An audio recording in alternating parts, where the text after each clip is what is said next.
Hey, what's up mga kaballers? Maligayang pagbabalik sa aking channel. Halina't pag-usapan natin ang balitang bagong superstar big man ng Warriors kilalanin. At ang balitang Warriors inangatan na ang Los Angeles Lakers. Tara na't pag-usapan natin yan dito sa Basketball Hotshots.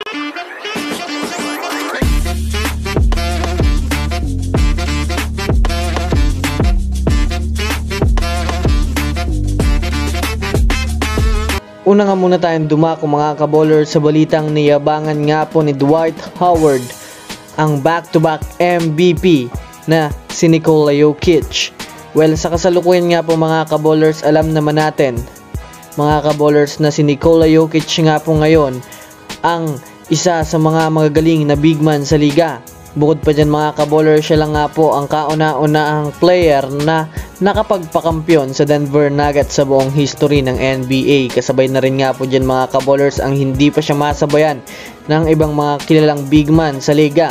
Ngunit mga kaballers, na naging pahayag nga po ni Dwight Howard ay siya lang nga daw mga kaballers ang kayang magpatigil kay Nikola Jokic. Kumbaga mga kaballers, niyayabangan nga po ni Dwight Howard itong si Nikola Jokic.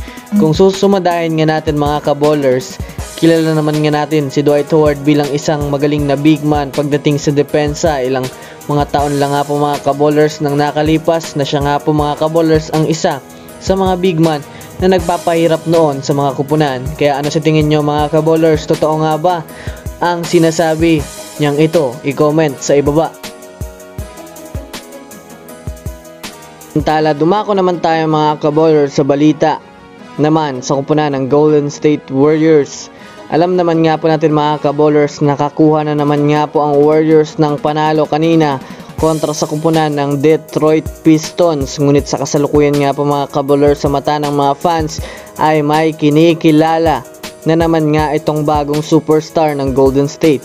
Kanina nga po mga kaballers, bukod kay Stephen Curry at Klay Thompson ay may isa rin nga po mga kaballers ang nakatulong. Ito nga po mga kaballers ay si Dario Saric na malaki nga po ang naitulong sa opensa sa Warriors. Nakapagtala nga ito ng 17 points, pero syempre hindi lang nga po mga kaballers kanina, kundi sa kanila pang mga nagdaang laro ay maganda na talaga ang pinapakita nito.